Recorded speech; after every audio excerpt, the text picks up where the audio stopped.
இயேசு யாரையும் மதமாற சொல்லலை, யாரையும் மதமாற்றவில்லை. மனதை மாற்றி வாழ்க்கையை மாற்றி ஆசீர்வதிக்கிற ஒரு ஆண்டவர், துக்கத்தை சந்தோஷமாய் மாற்றுகிற ஆண்டவர். 12 வருஷம் முடக்குவாதத்தில் முடங்கி கிடந்த ஒரு அருமையான சகோதரி, 12 வருஷம். யோசித்து பாருங்க, எவ்வளோ பெரிய கஷ்டப்பட்டிருக்கிறாங்கல்ல. சொல்லும் போதே நம்ம பார்த்தோம், இயேசு எவ்வளோ அற்புதமாய் தொட்டு சுகமாக்கி இன்னைக்கு மகிழ்ச்சியோடு வாழ வைத்து கொண்டிருக்கிறார். 15 வருஷம் பில்லி சூனியத்தினால, அந்த பிசாசினால பாதிக்கப்பட்டு தூக்கமே வராதான் அந்த அசுத்தாவி. அது வந்து நிற்கும், அது வந்து பேசும். 15 வருஷம் எவ்வளோ கஷ்டம் இல்லை?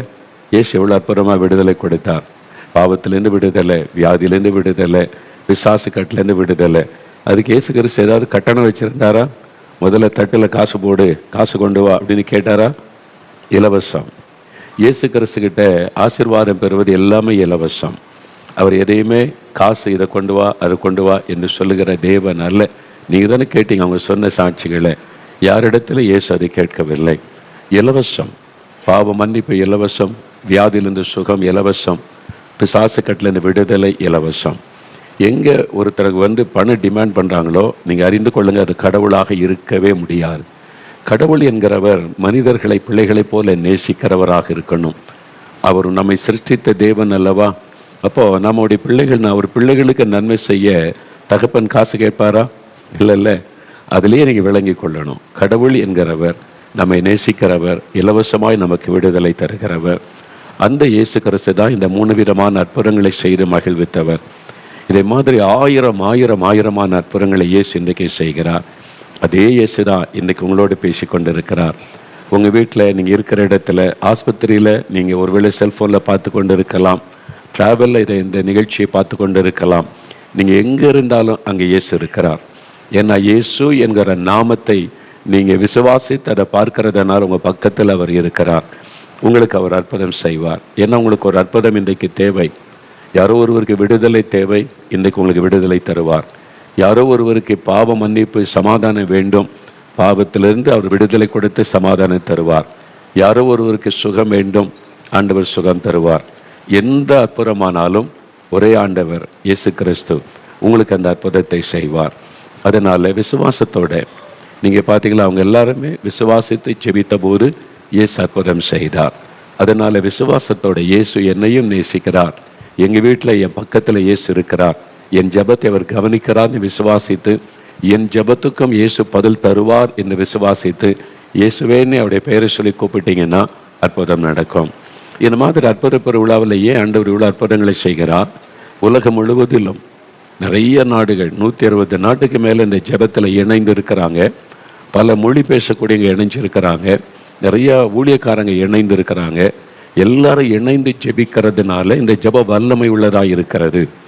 ஆண்டவர் இந்த கூட்டு லட்சக்கணக்கான பேர் இணைந்து ஜெபிக்கிறதுனால அந்த ஜெபத்தில் தேவனுடைய வல்லமை பலமாய் வெளிப்படுகிறது.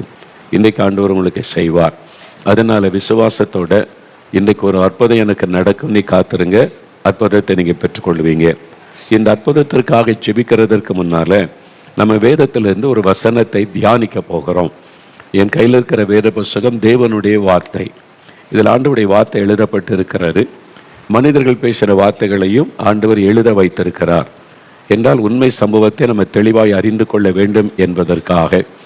அந்த ஆண்டவருடைய வார்த்தை என்று கர்த்தர் பேசின, இயேசு பேசின வார்த்தைகள் அதில் நிரம்பி இருக்கிறது. அந்த வார்த்தைகளை நம்ம தியானித்து தான் ஜெபிக்க போகிறோம். அதனால் இந்த நாளில் நம்ம ஒவ்வொரு மாதமும் இந்த அற்புத பெருவிழாவில் இயேசு எப்படிப்பட்டவர் என்பதை தொடர்ச்சியாக நாம் தியானித்து கொண்டே வருகிறோம். இயேசு எப்படிப்பட்டவர்? கடவுள் எப்படிப்பட்டவராக இருப்பார்?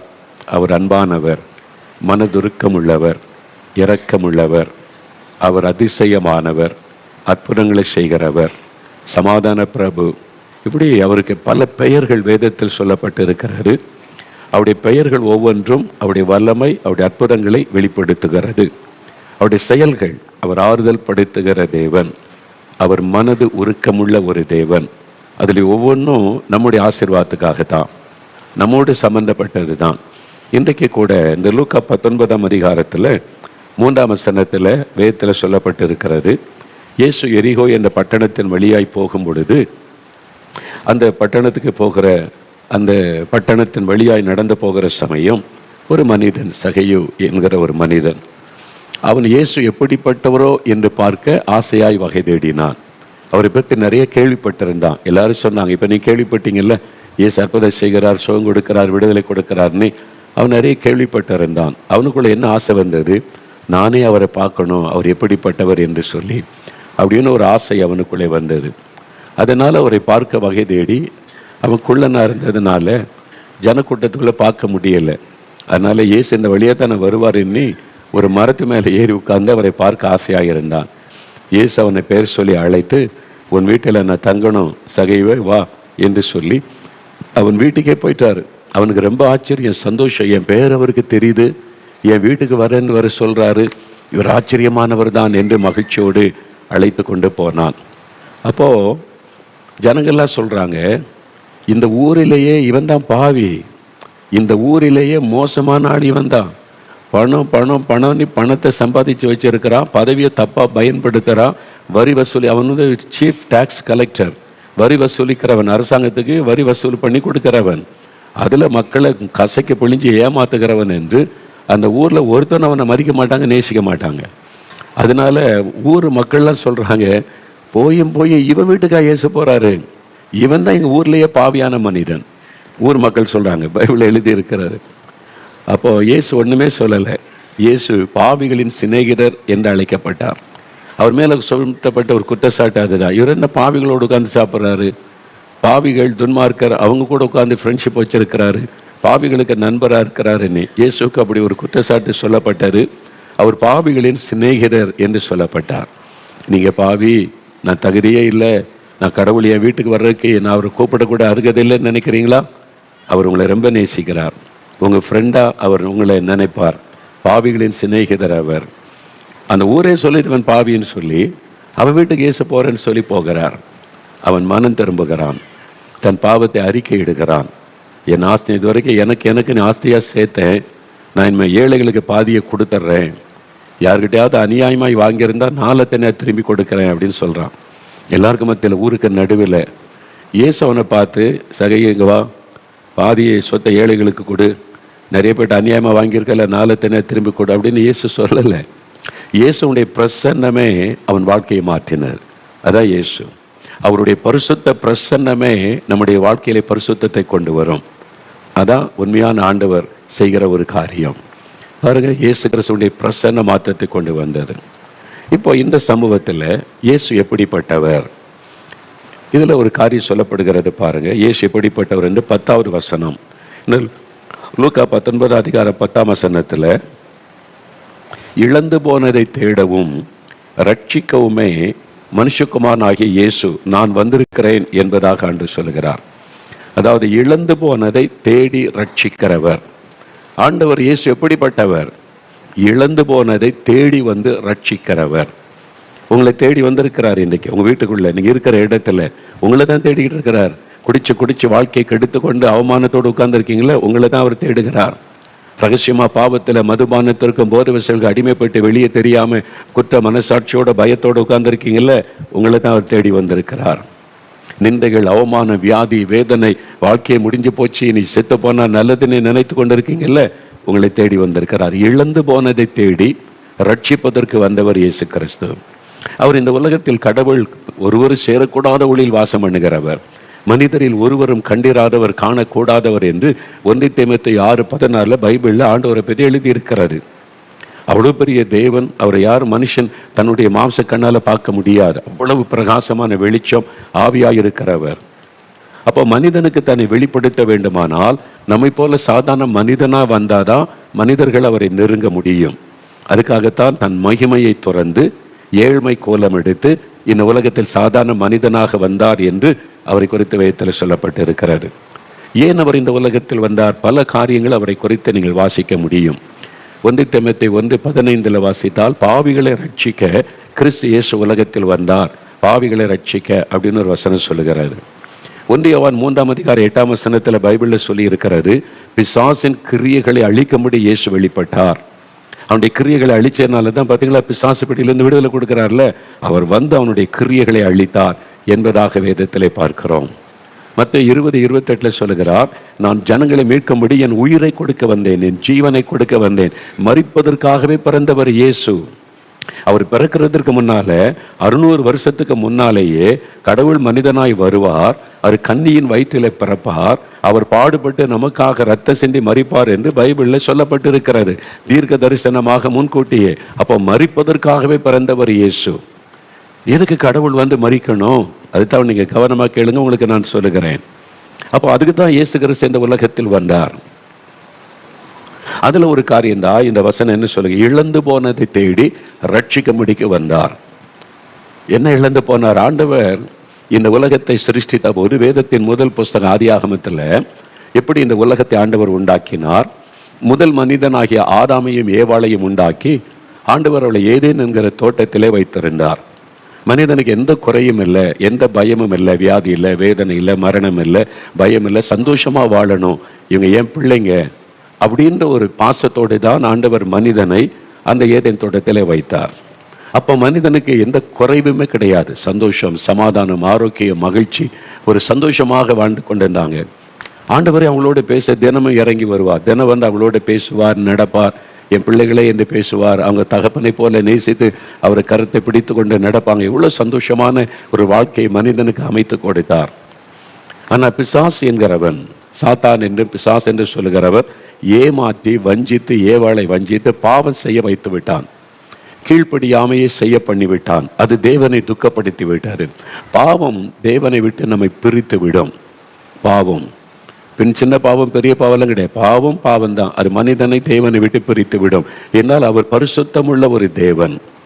அப்போ இவங்க பாவம் செய்த பிறகு இழந்து போனார்கள். மனுக்குலம் இழந்து போன நிறைய காரியம். முதலாவது, தேவனோடு உள்ள ஐக்கியத்தை மனிதன் இழந்து விட்டான். இனி ஆண்டவரோடு ஐக்கியப்பட முடியல, ஆண்டவருடைய கையை பிடிச்சிட்டு நடக்க முடியல. பாவம் செய்ததுனால பிரிவினை வந்து விட்டாரு. தேவனோடு உள்ள ஐக்கியத்தை மனிதன் இழந்து விட்டான். அதனால சமாதானத்தை அவன் இழந்து விட்டான். அதனுடைய விளைவாக வியாதியெல்லாம் வர ஆரம்பித்து ஆரோக்கியத்தை அவன் இழந்து விட்டான். அந்த பாவத்தின் நிமித்தம் சாபம் உண்டானதுனால சாபத்தின் நிமித்தம் ஆசீர்வாதத்தை அவன் இழந்து விட்டான். அது நிமித்தமாக பயம் உள்ளத்திலே வந்தது. இப்பொழுது தைரியத்தை அவன் இழந்து விட்டான். இப்படி மனிதன் பாவம் செய்தது நிமித்தம் நிறைய இழப்புகள் மனிதனுக்கு வந்தது. அதுதான் இன்றைக்கு வரைக்கும் நம்மை தொடர்ந்து வருகிறது. பயம், வியாதி, சாபம், பாதிப்புகள். அதனால ஒரு பூரணமான ஒரு ஆசீர்வாதம் இல்லாதபடி இழப்புகளுக்கு மத்தியில நம்ம வாழ்ந்து கொண்டு இருக்கிறோம். இன்னைக்கு உங்களை யோசித்து பாருங்க, உங்க சமாதானத்தை இழந்துட்டீங்க, உங்க குடும்ப சந்தோஷம் பாவத்து நிமித்தமா இழந்து போனது, உங்களுடைய சரீர ஆரோக்கியத்தை இழந்துட்டீங்க, உங்களுடைய வருமானத்தை இழந்துட்டீங்க, உங்களுடைய மன தைரியத்தை இழந்துட்டீங்க, நம்பிக்கை இழந்துட்டீங்க, எதிர்காலம் எப்படி இருக்குமோன்ற பயம், கலக்கம். யோசித்து பாருங்க, நிறைய காரியத்தை மனிதன் இழந்து போனான். வெளியில அது சொல்லாவிட்டாலும் அவனுக்குள்ளே தெரியும் ஒரு வெறுமை, அந்த வேதனை. ஆண்டவர் அதை பார்த்துதான் இழந்து போன இந்த மனிதனுடைய வாழ்க்கையில அவன் இழந்து போனதை திரும்ப கொடுக்கணும். ஏன்னா என் பிள்ளைகள், நான் தான் அவனை சிருஷ்டித்தேன். பிசாசு ஏமாற்றி அவளை பாவம் செய்ய வைத்து அவனுடைய வாழ்க்கையில இழப்பை கொண்டு வந்து விட்டான். நான் மறுபடியும் அவர்கள் இழந்து போனதை திரும்ப கொடுக்கணும். நான் அவர்களை தேடி கண்டுபிடித்து அந்த ஆசீர்வாதத்தை கொடுக்க வேண்டும் என்பதற்கு தான் கடவுள் மனிதனாய் அவதரித்து வந்தார். அதுக்கு தான் இயேசு வந்தார். இழந்து போனதை தேடவும் ரட்சிக்கவும் மனிதனை தேடி வந்து அவன் இழந்து போன நன்மை அவனுக்கு கொடுக்கணும் என்பதற்காக இந்த உலகத்தில் வந்தார். அவர் வந்து அந்த உலகத்தில் ஒரு ஊழியம் செய்த நாட்களில் பாருங்களேன், இயேசு ஊழியம் செய்த நாட்களில் ஒரு பாவியான பெண் வருகிறாள். அது லூக்கா 7 அதிகாரத்தில் எழுதி இருக்கிறாரு. அவள் சந்தோஷத்தை இழந்துட்டா, சமாதானத்தை இழந்து விட்டாள், பரிசுத்தத்தை இழந்து விட்டாள். ஆண்டவருடைய பாதத்தில் விழுந்து அழுகிறாள். அவள் இழந்து போன அந்த பரிசுத்தத்தை, அவள் இழந்து போன சமாதானத்தை ஆண்டவர் அவளுக்கு கொடுத்து அவளுடைய பாவத்தை மன்னித்து சமாதானத்தோடு அனுப்புகிறார். இழந்து போனதை திரும்ப கொடுத்தார். மற்ற 8 அதிகாரத்தில் வாசிக்கும் போது தொழுநோயினால் பாதிக்கப்பட்ட ஒரு மனிதன் வருகிறான். ஆரோக்கியத்தை இழந்து விட்டான், சந்தோஷத்தை இழந்து விட்டான். அதனால ஆண்டவரிடத்தில் வந்து ஒரு மன்றாட்டை ஜெபம் செய்கிறான். உமக்கு சித்தமானால் என்னை சுத்தமாக்குமால் முடியும். இயேசுவனை பார்த்து பரிதாபப்படுகிறார், மனதுருகுகிறார். ஐயோ, இவன் ஆரோக்கியத்தை இழந்து விட்டான். ஆண்டவர் அந்த ஆரோக்கியத்தை திரும்ப கொடுத்து பூரண சுகத்தை கொடுத்து மகிழ்விக்கிறார். பிசாசினால் பாதிக்கப்பட்ட தன் மகனுக்காக ஒரு தகப்பன் வருகிறான். இங்க என் மகனை அந்த ஆவி கொல்லுவதற்கு முயற்சி பண்ணுகிறது, என் மகனுக்கு இறக்க செய்யும்னு சொல்லி. அந்த பிசாசு அவனுடைய உயிரை வாங்க போராடுகிறாரு.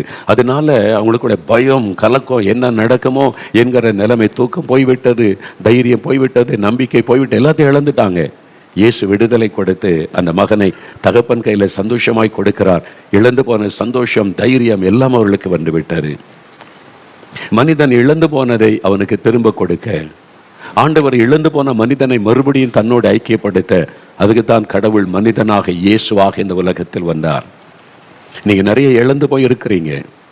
அதனால தான் இன்றைக்கு உங்களோட ஆண்டவர் பேசுகிறார். என் மகனே, மகளே, நீ இழந்து போன நிலைமையில வெளியே சொல்ல முடியாம உனக்குள்ளே வைத்து கஷ்டப்பட்டு வேதனைப்பட்டு கொண்டு இருக்கிறாய். உனக்காகத்தான் நான் இந்த உலகத்தில் மனிதனாய் வந்தேன் என்று ஆண்டவர் உங்களோடு பேசுகிறார். இதில் நீங்கள் பார்த்தீங்கன்னா, இயற்கைக்கு மேற்பட்ட விதத்தில் அவர் கிரியை செய்த பல காரியங்கள் என்னுடைய ஊழிய பாதையில் 46 வருடம் தேவன் கிருபையாய் இரக்கமாய் இந்த ஊழியத்தில் என்னை பயன்படுத்தி கொண்டு வருகிறார். தகுதியற்ற எனக்கு இந்த பாக்கியத்தை கொடுத்து நடத்துவது அவருடைய கிருபை. அதில் நான் நிறைய இயற்கைக்கு மேற்பட்ட வித்தியாசமான, நம்ப முடியாத அற்புதமான காரியங்களை நான் பார்த்திருக்கிறேன். அப்படிப்பட்ட மனிதர்களை சந்தித்திருக்கிறேன். அதில் ஒரு அற்புதம் எனக்கு ஞாபகம் வருகிறது.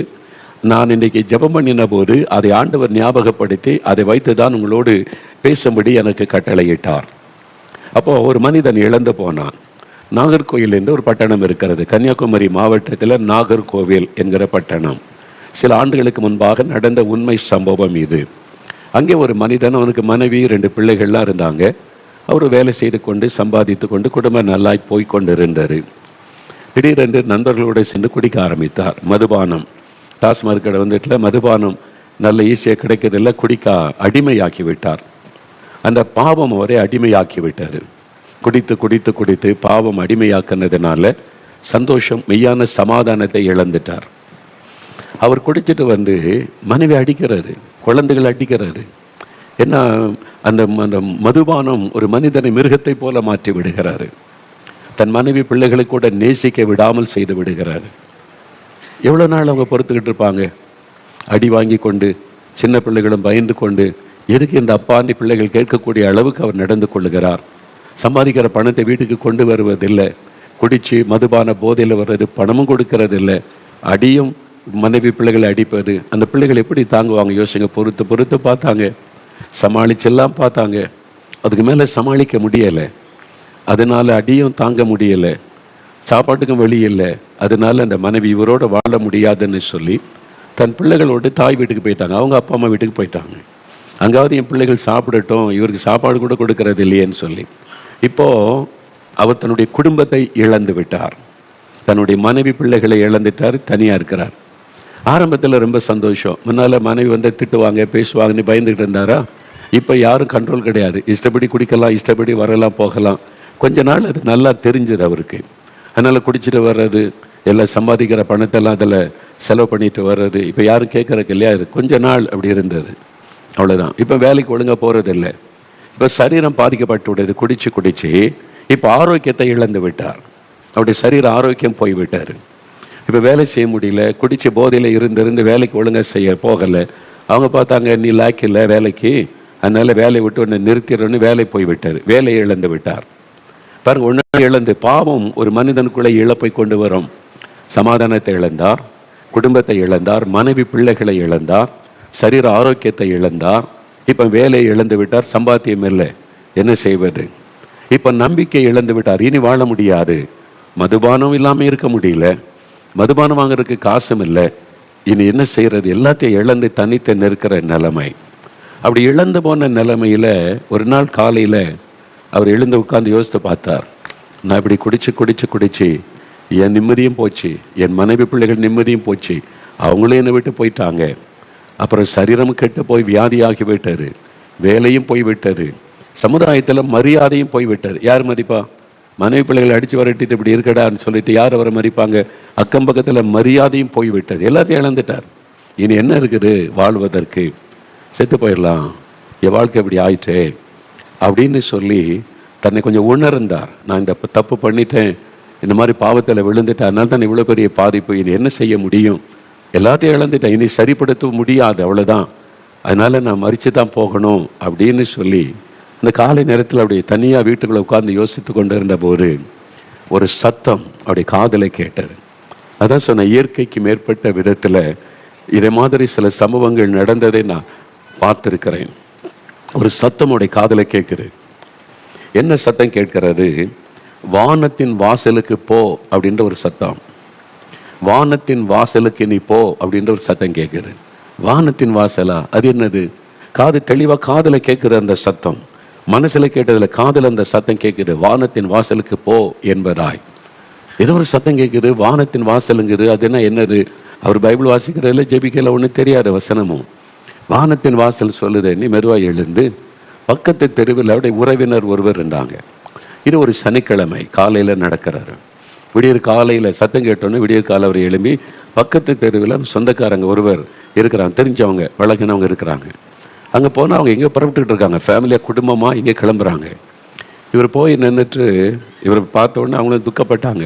இந்த மாதிரி ஆயிட்டேப்பான்னு சொல்லி இவர் ரொம்ப வருத்தத்தோடு போய், என் வாழ்க்கை எப்படி ஆகிப்போச்சு, எல்லாத்தையும் நான் இழந்துட்டேன், இந்த பாவத்தினால எல்லா இழப்பும் வந்து விட்டாரு, இனி வாழ்க்கையை முடிஞ்சு போச்சு, அவ்வளோதான், சாகத்தான் வேணும் அப்படின்னு நினைத்து கொண்டு இருக்கும்போது விடியற் காலையில் எனக்கு ஒரு சத்தம் கேட்டது. வானத்தின் வாசலுக்கு போ அப்படின்ற சத்தம் கேட்டுச்சு. அப்படின்னா என்னது அப்படின்னு கேட்டார். அவங்க ஆச்சரியப்பட்டு, என்ன கேட்டுச்சு? வானத்தின் வாசலுக்கு போன்ற ஒரு சத்தம் என் காதில் கேட்டுச்சு, அப்படின்னா என்னதுன்னு எனக்கு தெரியல, அதான் அவங்கள்ட்ட கேட்கலான்னு வந்தேன்னு சொல்லி அவங்க சொன்னாங்க, அங்கே தான் நாங்கள் போகிறோம், இன்றைக்கி அங்கே தான் புறப்பட்டுக்கிட்டு இருக்கிறோம், அங்கே ஒரு 3 நாள் ஒரு கூட்டம் நடக்க போகுது, ஒரு முகாம் நடக்க போகுது, எங்கள் கூட வரீங்களான்னு சொல்லி. வானத்தின் வாசல்னு ஒரு இடம் இருக்குதா? ஆமாம் இருக்குது, அங்கே போகிறோம். அது வியாழக்கிழமை காலையில். ஏன்னா 3 நாள் முகாம் மே மாதத்தில் நடக்கிற அந்த விடுதலை முகாம் நேரத்தில். அப்போ 3 நாள் நாங்கள் அங்கே போய் தங்கி ஜெபம் பண்ணிட்டு வருவோம். வானத்தில் வாசல்னு ஒரு இடம் இருக்குது, அங்கே தான் போகிறோம், நீ வரீங்களா அப்படின்னு சொல்லி. இவருக்கு ஆச்சரியம், என் காதில் வானத்தின் வாசலுக்கு போன்னு சத்தம் கேட்குது, இவங்க வானத்தின் வாசலுக்கு புறப்பட்டுக்கிட்டு இருக்கிறாங்க, அப்படி ஒரு இடம் இருக்குன்னு சொல்கிறாங்க. வான்னு சொல்ல, சரி நான் வரேன், ஏதோ எனக்கு ஒரு செய்தி கிடைச்சிக்குது, என் வாழ்க்கையில் ஒரு திருப்பமனைக்கு ஆசீர்வாதத்துக்கு ஒரு வழி திறக்குது, நான் வரேன்னு சொல்லி அவரும் புறப்பட்டு வந்துட்டார். அந்த குடும்பத்தோடு அவங்க ஃபேமிலியாக வந்திருக்காங்க. 4 மாவடியில் நம்முடைய தேவனுடைய கூடாரத்தில் மேலே எழுதியிருக்க வானத்தின் வாசல் அப்படின்னு சொல்லி விடுதலை முகாம் 3 நாள் மே மாதத்தில். இவர் அந்த வானத்தின் வாசல்ன்ற வார்த்தை பார்த்த உடனே இவருக்கு ரொம்ப ஆச்சரியம். ஒரு நாளுக்கு வந்ததில்லை, அப்படி ஒரு வார்த்தையை கேள்விப்பட்டதில்லை. ஆனால் இந்த குரல் எனக்கு கேட்டுச்சே, வானத்தின் வாசலுக்கு போ அப்படின்னு யார் பேசியிருப்பாங்க? அதான் இயேசு. ஒரு பாவியான மனிதன் எல்லாத்தையும் இழந்து போன நிலைமையில் இருக்கிறான், இனிய வாழ்க்கை முடிஞ்சு போச்சு, செத்து தான் போகணும்னு நினைக்கிறான். ஆண்டவர் அவனை நேசிக்கிறார். இயேசு அவன் மேலே பாசமாய், ஐயோ இந்த மனிதன் அழிந்து விடக்கூடாது, நான் உனக்கு ஒரு புது வாழ்க்கை தர முடியும் அப்படின்னு சொல்லி ஒரு வழி நடத்துதலை கொடுக்கிறார். வானத்தின் வாசலுக்கு போ. அவர் இதை பார்த்த உடனே ஆச்சரியம். ஆயிரக்கணக்கான மக்கள் வந்திருக்கிறாங்க. முகாம் நடக்கிற 3 நாள். அவர் இதுக்கு முன்னால் அப்படி பார்த்ததே இல்லை. முதல் நாள் கூட்டத்தில் உட்கார்ந்து செய்தி கேட்டார். என்ன நடக்கிறது, ஆண்டவர் எப்படி அவருடைய லைஃப்பில் செயல்பட்டார் என்பதை அவர் சொன்னார். அந்த குடும்பம் எனக்கு தெரியும், நான் பார்த்துருக்கிறேன்.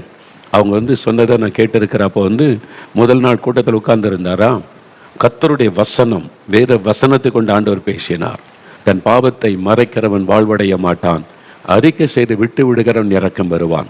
நீதிமொழிகள் 28:13 பைபிளில் சொல்லி இருக்கிறாரு. ஒரு மனிதன் பாவத்தை மறைத்து வைத்து அவன் மூடி வச்சா வாழ்வடைய மாட்டான், அந்த பாவம் அவனை அழித்து விடும். ஆனால் இயேசுவனிடத்தில் இந்த பாவத்தை அறிக்கை செய்தால், ஆண்டவரே நான் பாவிதான், என்னை மன்னிச்சிருங்க, எனக்கு விடுதலை கொடுங்க, என்னை அறிக்கையிட்டு ஜெபித்தால் அவனுக்கு இயேசு இரக்கம் செய்வார், அவனை மன்னித்து அவனுக்கு இரக்கம் செய்வார், அவனை வாழ வைப்பார் என்பதுதான் அர்த்தம். அந்த வார்த்தை அவரை தொட்டது. ஜெப நேரத்தில் கண்ணீர் விட்டு அவர் அழுதார். என்னுடைய பாவத்தினால தானே நான் எல்லாத்தையும் இழந்துட்டேன், ஆண்டவரே என்னை மதுபான பாவத்துக்கு இடம் கொடுத்து என் சந்தோஷத்தை சமாதானத்தை இழந்தேன், என் மனைவி பிள்ளைகளை இழந்துட்டேன், என் வாழ்க்கையை நான் இழந்துட்டேன், என்னை மன்னிங்கன்னு சொல்லி பாவத்தை விட்டு மனம் திரும்பினார். தன் பாவத்தை உணர்ந்து ஆண்டவரிடத்தில் அறிக்கையிட்டு அழுதை ஜெபித்தார். முதல் நாள் அவர் ஜெபிக்கும் போது இயேசுடைய கரம் அவரை தொட்டது. அவருக்குள்ள அந்த பாவத்தின் பாரம் விலகினது. இப்போ சொன்னாங்கல்ல அந்த சகோதரர் எனக்குள்ள ஏதோ வெளியேறி போச்சு, அதான் அந்த பாரம் அவர் விட்டு விலகினது.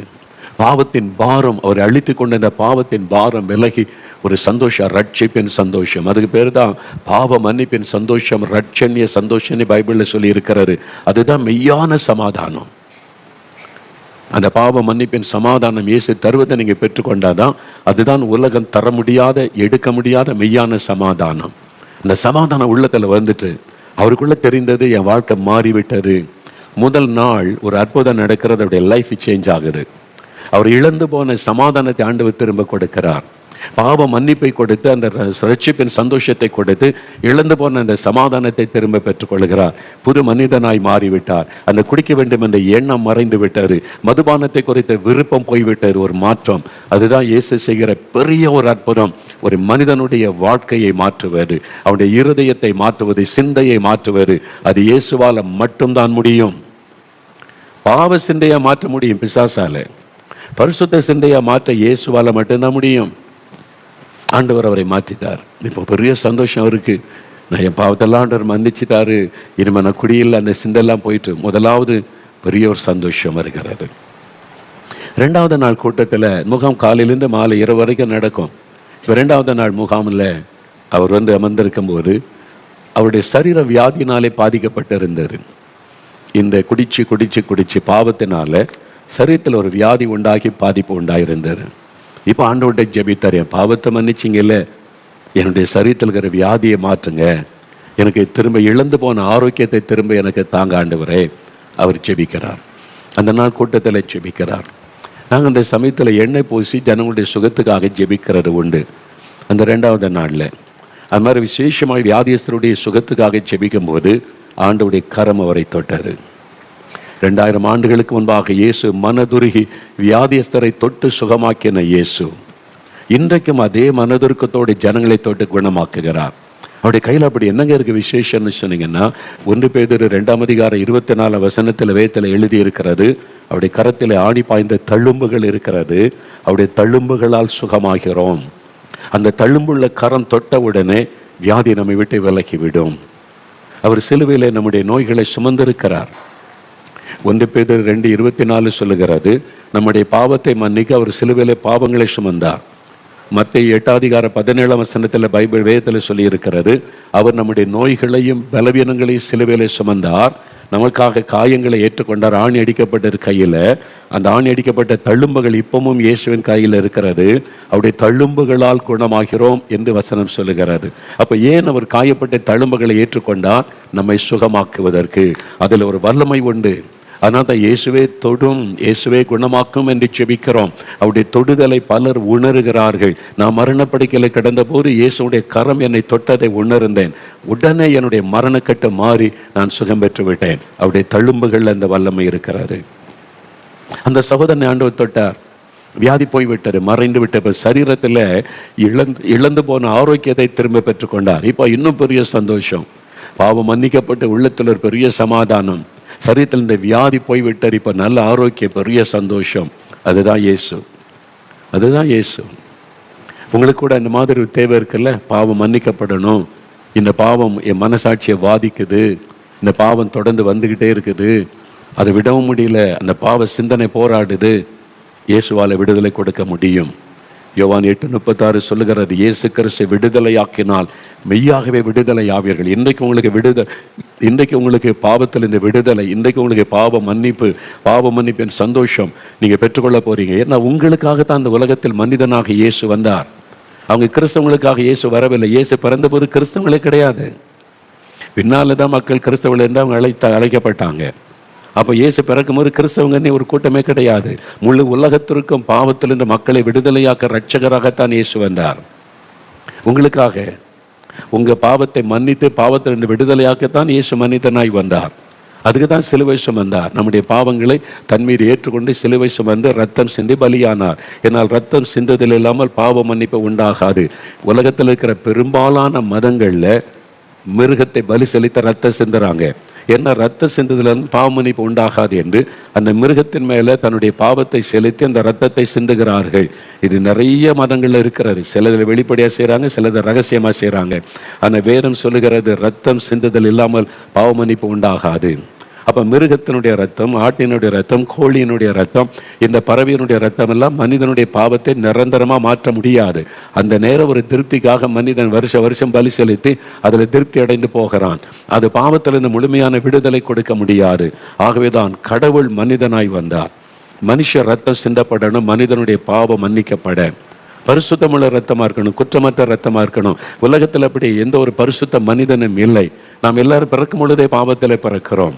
அப்ப அதற்காகத்தான் கடவுள் மனிதனாய் வந்து அவர் பரிசுத்த, அவருடைய பிறப்பை பரிசுத்தம், ஆண் துணை இல்லாதபடி கன்னிக்கு இயேசு கிறிஸ்து பிறந்தார். பரிசுத்தாவியனுடைய வல்லமையினால் அவர் பிறந்தார் என்பதாக வேதத்திலே பார்க்கிறோம். அதற்கு காரணம் அவர் பலியாக வேண்டும், அவர் பரிசுத்தராய் இருக்க வேண்டும், எந்த ஒரு கரையும் தொடர்ந்து வரக்கூடாது. அப்படிப்பட்ட ஒரு பரிசுத்தராய் வாழ்ந்து தன்னுடைய ரத்தத்தை சிந்தணும். அதுக்கு தான் இயேசு வந்தார். தன்னுடைய ரத்தத்தை சிலுவையிலே சிந்தினார். அதன் மூலமாக நமக்கு பாவ மன்னிப்பு, சாபத்திலிருந்து விடுதலை, அவருடைய தழும்புகளால் வியாதியிலிருந்து அற்புத சுகம் தருகிறார். உங்களுக்கு என்னைக்கு தருவார். நீங்க அதை விசுவாசித்தால் அந்த அற்புதத்தை பெற்றுக்கொள்ள முடியும், உங்க வாழ்க்கையில பெற்றுக்கொள்ள முடியும். இப்போ 2வது நாள்ல 2வது அற்புதம் நடைபெற்றது. இப்போ 3வது நாள் கடைசி நாள், விடுதலை பெருவிழா 3வது நாள் கடைசி நாள். அதை முடிச்சுட்டு ஈவினிங்கில் வீட்டுக்கு போகணும். இப்போ அவர் ஜெபிக்கிறார், ஆண்டவரே என் பாவத்தை மன்னிச்சு எனக்கு சமாதானத்தை நீங்கள் தந்துட்டீங்க, ஸ்தோத்திரம். நான் இழந்து போன சந்தோஷத்தை தந்துட்டீங்க, ஸ்தோத்திரம். நான் இழந்து போன என்னுடைய சரீர சுகத்தை தந்துட்டீங்க, ஸ்தோத்திரம். நான் இழந்து போன வேலை எனக்கு வேணும். நான் வேலை செய்தால் தான் என்னை சாப்பிட முடியும். அதனால எனக்கு வேலை நீர் கிடைக்க பண்ணணும். ஜெபம் பண்றார். நான் இழந்து போன குடும்பம் எனக்கு வேணும், என் மனைவி பிள்ளைகள் எனக்கு வேணும், இழந்து போனது எனக்கு திரும்ப தாங்கன்னு சொல்லி 3வது நாள் கண்ணீரோட இயேசுண்டத்தில் மன்றாடி செபிக்க, என் பாவத்தினால தான் வேலை இழந்துட்டேன், குடும்பத்தை இழந்துட்டேன், என்னை மன்னிச்சிட்டீங்கல்ல, அப்போ எனக்கு வேலை கொடுங்க, என் மனைவி பிள்ளைகளை எனக்கு தாங்க, இழந்து போனதை தாங்க, நீ கண்ணீரோட செபிக்கிறார். அவருக்குள்ள ஒரு பெரிய விசுவாசம், என் ஜெபத்தை ஆண்டவர் கேட்டு விட்டார் என்று சொல்லி அவர் இங்கிருந்து மாலையில் புறப்பட்ட நாகர்கோயிலுக்கு போகிறாங்க. இவர் போய் வீடுக்கு சேர்றதுக்குள்ள அப்படி மனைவி பிள்ளைகள் திரும்பி வந்துட்டாங்க. இவர் போய் வீட்டு வாசலுக்கு போனால் அங்கே வாசலில் உட்கார்ந்துருக்கிறாங்க. ஆண்டவர் இழந்து போன குடும்ப உறவை திரும்ப கொடுத்தார், மனைவி பிள்ளைகளை கொடுத்தார், இழந்து போன வேலையை திரும்ப கொடுத்தார். இப்போ வேலை செய்து சம்பாதித்து தன் மனைவி பிள்ளைகளோட மகிழ்ச்சியோடு ஆண்டவர் வாழ செய்தார். அதுதான் இயேசு. அதுக்கு தான் அவர் வந்தார். அதுக்கு தான் இயேசு இந்த உலகத்தில் மனிதனாய் வந்து சிலுவையிலே தன்னுடைய இரத்தத்தை சிந்தி மரிக்க தன்னை பலியாய் கொடுத்தார் உங்களுக்காக. உங்க வாழ்க்கையில் இன்னைக்கு இழந்து போன நிலைமையில இருக்கிறீங்க, சந்தோஷத்தை இழந்துட்டீங்க, சமாதானத்தை இழந்துட்டீங்க, ஆண்டவரோடு உள்ள ஐக்கியத்தை பாவத்தின் நிமித்தத்தை இழந்துட்டீங்க, குடும்ப சமாதான உறவுகளை இழந்து குடும்பத்துக்குள்ள சண்டை, குழப்பம், சமாதானமற்ற நிலைமை, உங்களுடைய பிஸ்னஸ்ல நீங்க இழப்பை சந்தித்து கொண்டு இருக்கிறீங்க, வருமானத்தை இழந்துட்டீங்க, வேலையை இழந்துட்டீங்க, உங்களுடைய சரீர ஆரோக்கியத்தை இழந்துட்டீங்க, ஏதோ ஒரு இழப்பினால உங்களை உங்கள் மதிப்பு மரியாதை இழந்து மற்றவங்களுக்கு பரிகாசம் ஆயிட்டீங்க, ஒரு வேதனையோடு நின்று கொண்டு இருக்கிறீங்க. இயேசு சொல்லுகிறார், என் மகனே உனக்காகத்தான் நான் இந்த உலகத்தில் மனிதனாய் வந்தேன், என் மகளே உனக்காகத்தான். இழந்து போனதை தேடவும் ரட்சிக்கவும் தான் மனுஷகுமாரனாகிய இயேசு வந்தார். அதுக்கு தான் நான் வந்தேன். அப்ப இழந்து போனதை மறுபடியும் என்னோடு சேர்த்துக்கொள்ள அந்த ஆசீர்வாதத்தை மனிதனுக்கு கொடுக்க தான் சிலுவையிலே மரிக்க என்னை ஒப்பு கொடுத்தேன். ஏன்னா நான் பலியாகாதபடி இந்த ஆசீர்வாதத்தை பெற முடியாது, பரிகாரம் செய்யணுமே. நான் அவர் தான் பரிகாரி. பைபிளில் சொல்லப்பட்ட இயேசு கிறிஸ்து பரிகாரியாக இருக்கிற கர்த்தர். இன்னைக்கு பாவத்துக்கும் சாபத்துக்கும் ஒரு தோஷத்திற்கும் பரிகாரம் செய்யணும்னு பண செலவு செய்யப்படுகிறது அல்லவா? இயேசுதான் பரிகாரி. நானே ஒரு பரிகாரியாக இருக்கிற கர்த்தர் ஆண்டவர் சொல்லுகிறான். அதுக்கு தான் சிலுவையில் தன்னுடைய ரத்தத்தை சிந்தி அடிக்கப்பட்டு நொறுக்கப்பட்டு தன் சரீரத்தை காயப்பட ஒப்பு கொடுத்து அந்த சிலுவையில் ஒரு பரிகாரத்தை உண்டாக்க மறித்து 3வது நாள் உயிரோடு கூட எழுந்து இன்றைக்கு உயிரோடு கூட இருக்கிறார். அந்த இயேசு தான் உங்களை சந்தித்து கொண்டு இருக்கிறார். இன்றைக்கு உங்களுக்கு ஒரு அற்புதம் நடக்க போகிறது. நீங்கள் இழந்து போனதை திரும்ப பெற்றுக்கொள்ள போறீங்க. உங்கள் வாழ்க்கையில் இழந்து போய் வேதனைக்கு நடுவில் இருக்கிற உங்களை தேவன் ஆசீர்வதித்து உங்களுடைய துக்கத்தை சந்தோஷமாய் மகிழ்ச்சியாய் மாற்றப் போகிறார். அதற்கான நேரம். அதுக்கு தான் இப்போ நாம் ஜெபிக்க போகிறோம். ஆண்டவரே என் வாழ்க்கையிலையும் இந்த மாதிரி ஒரு அற்புதம் செய்யுங்க. நானும் இழந்து போன நிலைமையில் இருக்கிறேன், நான் இழந்து போனது எனக்கு திரும்ப வேணும் அப்படின்னு நீங்கள் உங்களை அர்ப்பணித்து ஜெபிக்கும் போது அந்த ஆசீர்வாதத்தை இன்றைக்கு நீங்கள் பெற்றுக்கொள்ள போகிறீங்க. அப்போ என்ன காரியத்தை இழந்துட்டீங்க, எதில் உங்களுக்கு அந்த ஆசீர்வாதம் வேண்டும் என்பதை நீங்கள் முதலாவது தீர்மானிக்கணும். ஒருவேளை உங்களுடைய பாவத்தை நிமித்தம் பரிசுத்தத்தை இழந்திருக்கலாம், உங்களுடைய பாவத்தை நிமித்தம் தேவனோட உள்ள ஐக்கியத்தை இழந்து சமாதானத்தை இழந்து போயிருக்கலாம். எனக்கு மறுபடியும் அந்த பரிசுத்தம் வேணும், எனக்கு மறுபடியும் தேவனோட நான் ஐக்கியப்படணும், மறுபடியும் எனக்கு அந்த சமாதானம் வேணும், இழந்து போனதை இயேசுவே எனக்கு திரும்ப தரணும் அப்படின்னு ஜெபிக்கணும். என்னை பாதிக்கிற அந்த பாவத்திலிருந்து விடுதலை வேணும் அப்படின்னு ஜெபிக்கணும். 2வது, உங்களுடைய சரீரத்தில் வியாதி, ஆரோக்கியத்தை இழந்து சுகத்தை இழந்து ஒரு வலி வேதனை பலவீனத்தோட நீங்கள் வாழ்ந்து கொண்டிருக்கலாம். ஆண்டவர் நீங்கள் இழந்து போன சரீர ஆரோக்கியத்தை உங்களுக்கு அவர் திரும்ப தருவார், சுகம் தருவார். அவருடைய தழும்புகளால் சுகமாவீர்கள். இன்றைக்கு செபிக்கும் போது அற்புதம் நடக்கும். அவங்க சொன்னாங்களே, முடக்குவாதத்தினால பாதிக்கப்பட்டிருந்த அந்த சகோதரி 12 வருஷம் முடக்குவாதத்தில் உட்கார்ந்து படுத்து வேதனை, நரக வேதனை. இயேசு தொட்டு குணமாக்கி விட்டார், அவருடைய தழும்புகளால் குணமாக்கினாரே. உங்களுக்கு செய்வார். எந்த வியாதியாக இருக்கட்டும், கேன்சராக இருக்கட்டும், அவருடைய தழும்புகளால் சுகமாவீர்கள். ஆத்தரைட்டிஸ், ஆஸ்தமா அல்லது ஹார்ட் ப்ராப்ளம், லங்ஸ் ப்ராப்ளம், எதுவாக இருக்கட்டும், உங்களுடைய எலும்புகள் நரம்புகள் பாதிப்பு, சைனஸ் ப்ராப்ளம், சிறு குழந்தைகளுக்கு ஃபிட்ஸ் வருது, சின்ன பிள்ளைகள் ஆரோக்கியத்தை இழந்துட்டாங்க, சின்ன பிள்ளைகளுக்கு இந்த வியாதி வந்துவிட்டது. Any type of sickness Jesus can heal you. அவரால் குணமாக்க முடியும். அவர் சகல நோய்களை சிலுவையிலே சுமந்திருக்கிறார். இன்னைக்கு விசுவாசத்தோட, ஆண்டவரே நான் இழந்து போன சுகம் எனக்கு வேணும், அந்த ஆரோக்கியம் எனக்கு வேணும், நீங்கள் இழந்து போனதை திரும்ப தருகிற தேவன், உங்களுடைய தழும்புகளால் என்னை தொட்டு குணமாக்க கேட்கும் பொழுது அது நடக்கும். உங்கள் பிள்ளைகள், கணவன், மனைவி, பெற்றோர் யாருக்காகனாலும் நீங்கள் ஜெபிக்கும் போது ஆண்டவர் அந்த ஆசீர்வாதத்தை தருவார். ஒருவேளை உங்களுடைய வேலையை இழந்து, உங்களுடைய ஆசீர்வாதத்தை இழந்து, கடன் பிரச்சனை, நிந்தை, அவமானம், அப்படி இழப்புக்கு மத்தியில் நீங்கள் இருக்கலாம். குழந்தையை இழந்து போயிட்டீங்களா? 2 முறை 3 முறை கருவுற்று நான் எதிர்பார்த்து கொண்டு இந்த ஆசீர்வாதத்தை இழந்துட்டனே, கரு சிறைவு ஏற்பட்டு விட்டது, அவமானம், நிந்தை, இனி அவ்வளவுதானா நீ சோர்ந்து போயிருக்கிறீங்களா? இழந்து போனதை திரும்ப கொடுக்கிற தேவன். நீங்கள் இழந்து போன நிலைமையில மன வேதனையோடு இருக்கிறீங்களே, உங்களை சந்தோஷப்படுத்த ஆண்டவர் இன்றைக்கு உங்களுக்கு அற்புதம் செய்ய உங்களோடு பேசி கொண்டு இருக்கிறார். அப்போ இழந்து போனதை தேடி ரட்சித்து ஆசீர்வதித்து மகள பண்ண அவர் இந்த உலகத்தில் வந்தார். அவரே தேடி தேடி போகிறார். பைபிளில் பாருங்க, அவரை தேடி நிறைய பேர் வந்தாங்க. அவர் தேடி போகிறார். 38 வருஷம் வியாதி கொண்ட மனிதன் படுக்கையில் இருக்கிறான். அவனுக்கு இயேசு பற்றி கேள்விப்படலை. இயேசு அவனை தேடி போய், ஐயோ இவன் இழந்து போனவன், உதவி செய்ய அற்புதம் செய்தார். இயேசு தேடி போகிறார். சமரியாவில் ஒரு கிணற்று நருகே ஒரு பெண் சமாதானத்தை இழந்து பாவத்தினால கரைப்பட்டு நிம்மதியை இழந்து வந்த மகளுக்கு அவள் இழந்து போன சமாதானத்தை கொடுக்கணும். இயேசுவை போய் நேரில் பேசுகிறார். அவளுக்கு அந்த பாவ மன்னிப்பின் சந்தோஷத்தை கொடுத்த மகிழ பண்ணுகிறார். ஆண்டவரை தேடி போய் இழந்து போன மக்களை தேடி தேடி கண்டுபிடித்து அவங்களை ஆசீர்வதித்த வேதத்தில் எழுதப்பட்டிருக்கிறது. இன்றைக்கு இந்த நிகழ்ச்சியின் மூலம் உங்களை தேடி உங்கள் வீட்டுக்குள்ளே இயேசு வந்திருக்கிறார். நீங்கள் இருக்கிற இடத்துல உங்கள் பக்கத்தில் வந்திருக்கிறார். ஏன்னா உங்களுக்கு ஒரு அற்புதம் தேவை. நீங்கள் இழந்து போனதை திரும்ப பெற்றுக்கொள்ளணும். உங்களுடைய வாழ்க்கையிலே ஒரு பாதிப்பு இருக்கிறது, மனதிலே ஒரு பாதிப்பு இருக்கிறது, சரீரத்திலே பாதிப்பு இருக்கிறது. ஆண்டவர் உங்களை ஒரு அற்புதம் செய்து மகிழ்விக்கணும், துக்கத்தை மாற்றணும். அதுக்காக இயேசு வந்திருக்கிறார்.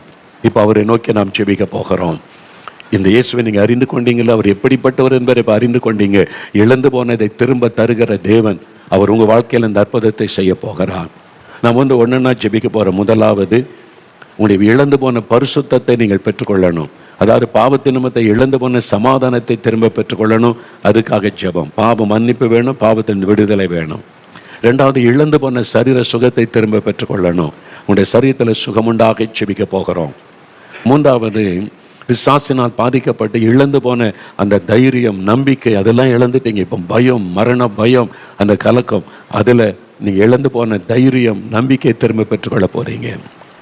அப்புறம் இழந்து போன ஆசீர்வாதங்கள், கற்பத்தின் கனியை இழந்திருக்கலாம், பிஸ்னஸ் இழந்திருக்கலாம், வேலை இழந்திருக்கலாம், சொத்துக்களை இழந்திருக்கலாம், உங்களுடைய மதிப்பு மரியாதையை இழந்திருக்கலாம். அந்த ஆசீர்வாதத்தை தேவன் உங்களுக்கு திரும்ப தரும்படி ஜெபிக்க போகிறோம். இப்போ நாம் ஜெபிக்க போகிறோம். நாம் முழங்கால் படியிட்டு கருத்தாய் ஆண்டவருடைய சமூகத்தில் ஒவ்வொரு காரியமாக நாம் ஜெபிக்க போகிறோம். இந்த வேளையில் ஜெபம் பண்ணும்படிக்கு முடிந்தவர்கள் முழங்கால் படியிட்டு கொள்ளுங்க. ஆண்டவருடைய பாதப்படியில் நம்ம முழங்கால் படியிட்டு நாம் ஜெபிக்க போகிறோம். நீங்கள் இருக்கிற இடத்தில் அப்படியே முழங்கால் படியிட்டு ஜெபிக்கணும். ஆண்டவருக்கு முன்னால் முழங்காலில் நிற்பது நம்மை தாழ்த்துவதற்கு ஒரு அடையாளம். அவர் பரிசுத்தமுள்ள வல்லமையுள்ள தேவன். அவருக்கு முன்பாக நம்மை தாழ்த்துவதற்கு அடையாளமாய் முழங்கால் படியிட்டு கொள்ளுங்க. ஒருவேளை கிறிஸ்தவர் அல்லாதவர்கள் இப்படி முழங்கால் படியிட்டெல்லாம் பழக்கம் இல்லை, நேரம் முழங்காலெல்லாம் நிற்க முடியாது அப்படின்னு சொன்னால் பரவாயில்ல, உட்கார்ந்து ஆனால் கண்களை மூடி ஜெபிக்கணும். நீங்கள் உட்கார்ந்து இருந்தாலும் தேவ பிரசன்னத்தில் இருக்கிறீர்கள். இயேசு அங்கே இருக்கிறார், இயேசு பக்கத்தில் இருக்கிறார் என்பதை விசுவாசித்து ஜெபிக்கணும். அப்படி ஜெபிக்கும் போது எண்ணம் சிதறக்கூடாது. இருதயத்திலே ஒருமனப்பட்டு விசுவாசத்தோடு ஜெபிக்கும் போது அற்புதம் நடக்கும். அதனால கண்களை மூடி இயேசுவை கண்முன்னால் நிறுத்தி ஜெபிக்கணும். நீங்கள் கண்ணை திறந்திருந்தால் அங்கங்கே வேடிக்கை பார்த்து கொண்டு இருந்தால் ஒரு மனமாக ஜெபிக்க முடியாது, அந்த ஜெபத்திற்கு பதில் வராது. அப்போ விசுவாசத்தோட இருதயத்தில் விசுவாசித்து ஒரு மனமாக ஜெபிக்க வேண்டும். அதற்கு தான் நம்முடைய கண்களை மூடி இயேசுவை நம்ம இருதயத்தில் நினைத்து இயேசுவே என்னை ஜெபிக்கணும். அவருடைய பெயரை சொல்லி கூப்பிடணும். இயேசுவே எனக்கு உதவி செய்ய செய்யணும். இயேசுவே நான் இழந்ததை திரும்ப தரணும். இயேசுவே எனக்கு ஒரு அற்புதம் நடக்கணும். இயேசுவே என் பாவங்கள் மன்னிக்கப்படணும். இயேசுவே எனக்கு பாவத்தில் இந்த விடுதலை வேணும். இயேசுவே இந்த வியாதிலிருந்து எனக்கு சுகம் வேண்டும். இயேசுவே நான் இழந்து போன ஆரோக்கியம் எனக்கு வேணும். இயேசுவே நான் இழந்து போன கற்பத்தின் ஆசீர்வாதம் எனக்கு வேணும். அப்படி குறிப்பாக சொல்லி ஜெபிக்கணும். முதலாவது நாம் ஜெபிக்க போகிறது சமாதானத்தை பெற்றுக்கொள்ள, பாவ மன்னிப்பை பெற்றுக்கொள்ள, பாவத்திலிருந்து விடுதலை பெற்றுக்கொள்ள முதலாவது ஜெபிக்க போகிறோம். என்னால் இயேசு சொன்னார், முதலாவது தேவனுடைய ராஜ்யத்தையும் அவருடைய நீதியையும் தேடுங்கள், அப்பொழுது எல்லாமே உங்களுக்கு கூட கொடுக்கப்படும் என்று இயேசு சொன்னார். முதலாவது இயேசுவே நீர் எனக்கு வேணும், என் உள்ளத்தில் வர வேண்டும், என் வாழ்க்கையிலே நீர் வர வேண்டும். நீர் வந்தா இழந்து போன சந்தோஷம் எனக்கு கிடைக்கும், சமாதானம் எனக்கு கிடைக்கும், பரிசுத்தம் எனக்கு உண்டாகும். அதனால நீர் எனக்கு வேண்டும் அப்படின்னு சொல்றவங்க இருதயத்தில் கை வைங்க. உங்களுடைய இருதயத்திலே வலது கரம் வைத்து, இயேசுவே என் உள்ளத்தில் நீங்க வரணும், என் வாழ்க்கையில இயேசுவே நீங்க வரணும். இயேசுவே என் பாவத்தெல்லாம் சிலுவையில் சுமந்தீங்களே, எனக்காக ரத்த சிந்தினீங்களே, நான் விசுவாசிக்கிறேன். அந்த ரத்தத்தினால் என் இருதயத்தை பாவமர கழுவி அருளும். அந்த ரத்தத்தின் வல்லமையினால் இந்த பாவத்திலிருந்து எனக்கு விடுதலை தாரும். இன்றைக்கோடு இந்த பாவ விருப்பங்கள் எண்ணங்கள் என்னை விட்டு விலகணும். இயேசுவே நான் இழந்து போன சந்தோஷம் பரிசுத்தத்தை எனக்கு தாரும். ஜெபிங்க ஜெபிங்க. ஐயா ஜெபம் பண்ணுங்க, அம்மா ஜெபம் பண்ணுங்க. இன்னும் எவ்வளவு காலம் பாவத்திலே நிம்மதி இல்லாம வாழ போகிறீங்க? இன்னும் எவ்வளவு காலம் பாவத்துக்கு அடிமைப்பட்டு உங்களுடைய வாழ்க்கையை நீங்க தொலைத்தவர்களாய் வாழ போகிறீங்க? இயேசு உங்களுக்கு ஒரு புது வாழ்க்கை கொடுக்க உங்களை சந்தித்து கொண்டிருக்கிறார். இயேசு உங்களுக்கு ஒரு புதிய ஆரம்பத்தை கொடுக்க உங்களோடு பேசி கொண்டிருக்கிறார். இயேசு கிறிஸ்துவின் ரத்தம் சகல பாவங்களை நீக்க நம்மை சுத்திகரிக்கும். இயேசு கிறிஸ்து விடுதலை ஆக்கினால் மெய்யாகவே விடுதலை ஆவீர்கள். இப்ப இருதயத்தில் கை வைத்து, இயேசுவே மன்னியும், இயேசுவே உம்முடைய ரத்தத்தினால் என்னை கழுவும், இயேசுவே எனக்கு விடுதலை தாரும். இயேசுவே இயேசுவே ஜெபம். இனிமேல் இந்த மதுபானம் எனக்கு வேண்டாம், இந்த போதை வஸ்துகள் எனக்கு வேண்டாம். ஆண்டவரே இந்த அடிமைத்தனம் எனக்கு வேண்டாம், இந்த பாவ அடிமைத்தனம் எனக்கு வேண்டாம். என் சிந்தனையிலே காணப்படுகிற பாவங்கள் விலகட்டும். என்னை அடிமையாக்கி வைத்திருக்கிற பாவங்கள் எல்லாம் விலகி எனக்கு ஒரு விடுதலை வேணும். இயேசுவே மன்னியும், இயேசுவே விடுதலை தாரும், இயேசுவே சமாதானம் தாரும். எனக்கு இழந்து போன சமாதான சந்தோஷத்தை தாங்க ஆண்டவரே. இயேசுவே எனக்கு உதவி செய்யும். என்னால பாவத்தை விட முடியல, என்னால் அதிலிருந்து வெளியே வர முடியல. நீங்க எனக்கு விடுதலை கொடுங்க. நீங்க விடுதலை கொடுக்கிற ஆண்டவர்னு சொல்றாங்களே, எனக்கு இயேசுவே விடுதலை கொடுங்க. என் உள்ளத்துல வாங்க, எனக்கு புது இருதயம் தாங்க. ஜெபிக்க ஆண்டவருடைய வல்லமை தொடுகிறாரு. இயேசுவின் ரத்தத்தின் வல்லமை உங்களுடைய இருதயத்திற்குள்ள இறங்குகிறாரு. இதோ உங்களுடைய ஜெபம் கேட்கப்பட்டு கொண்டிருக்கிறாரு. ஆண்டவருடைய வல்லமை சிலர் மீது இறங்குவதை உணர்கிறீர்கள்.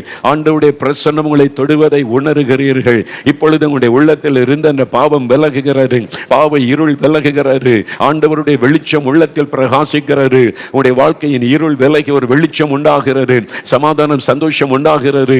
இயேசுவே என்னை மன்னித்ததற்காய் ஸ்தோத்திரம், இயேசுவே எனக்கு விடுதலை தருகிறதற்காய் ஸ்தோத்திரம். அப்படி ஆண்டவரை துதிங்க. வாய் திறந்து நீங்க துதிக்க உங்களுடைய உள்ள மகிழ்ச்சியினால் நிரம்புகிறது, சந்தோஷத்தினால் நிரம்புகிறது. ஆண்டவருக்கு நன்றின்னு சொல்லி ஆண்டவரை துதிக்க ஆரம்பிங்க. கிருபாகரன், எனக்கு அன்பு தம்பி கிருபாகரன் உன்னோடு ஆண்டவர் இன்றைக்கு பேசினார். நீ இழந்து போன ரட்சிப்பின் சந்தோஷத்தை திரும்ப வேணுமென்னு ஜெபம் பண்ணினாய். உன் பாவத்தை அறிக்கை செய்து ஜெபித்ததனால் ஆண்டவர் உன்னை மன்னித்து இழந்து போன ரட்சிப்பின் சந்தோஷத்தை திரும்ப உனக்கு தருகிறார். இழந்து போன பரிசுத்தத்தை ஆண்டவர் உனக்கு திரும்ப தருகிறார். உனக்கு ஒரு விடுதலை உண்டாகிறது. ஆண்டவரை துதித்து மகிமைப்படுத்து. இயேசுவே ஸ்தோத்திரம் என்று ஆண்டவரை மகிமைப்படுத்து. ஆண்டவருடைய வல்லமை சந்தோஷம் உடைய உள்ளத்தை நிரப்புகிறது. இயேசுவுக்கு ஸ்தோத்திரம், ஆண்டவரை துதித்து மகிமைப்படுத்துங்கள். ஆண்டவர் அப்படி செய்கிற அன்பிற்காக உமக்கு ஸ்தோத்திரம். பாவத்தை மன்னித்து விடுதலை தந்து கொண்டிருக்கிற அன்பிற்காக உமக்கு ஸ்தோத்திரம். உமக்கு நன்றி ஆண்டவரே, நன்றி அப்பா. கட்டுகள் அறுக்கப்படட்டும், பாவத்திலிருந்து விடுதலை உண்டாகட்டும். பரிசுத்தத்தை கொடுத்து ஆசீர்வதிங்க, சமாதானத்தை கொடுங்க. ஆவிக்குரிய அபிஷேகத்துக்காக ஜெபிக்க கேட்ட பிள்ளைகளுக்கு அபிஷேகத்தை கொடுங்க, வல்லமையை கொடுங்க. மன சோர்வுகள் எல்லாம் மாறட்டும், டிப்ரெஷன் விலகட்டும் இயேசுவின் நாமத்தில். நோய்கள் எல்லாம் மறையட்டும், எல்லா பலவீன கட்டுகள் வியாதியின் கட்டுகள் அறுக்கப்படட்டும், சுகம் உண்டாகட்டும் இயேசுவின் நாமத்தில். எல்லா பிசாசின் கட்டுகள் மந்திர பில்லிசோனிய வல்லமைகள் அழியட்டும். ஒரு விடுதலையும் ஆசீர்வாதம் அந்த பிள்ளைகளுக்கு உண்டாகட்டும்.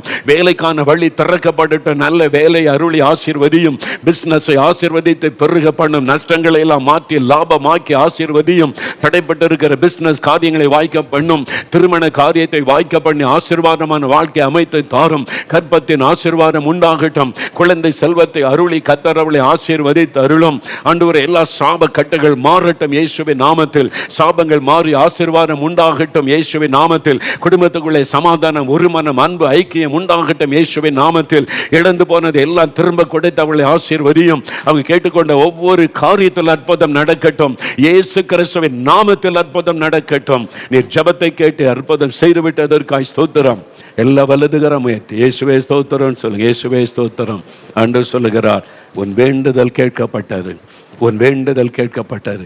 யார் யார் வேண்டிக் கொண்டீங்களோ அந்த ஜெபமெல்லாம் கேட்கப்பட்டது. அதிலெல்லாம் அற்புதம் நடக்க போகிறது. விசுவாசத்தோட இயேசுவே ஸ்தோத்திரம் சொல்லுங்க.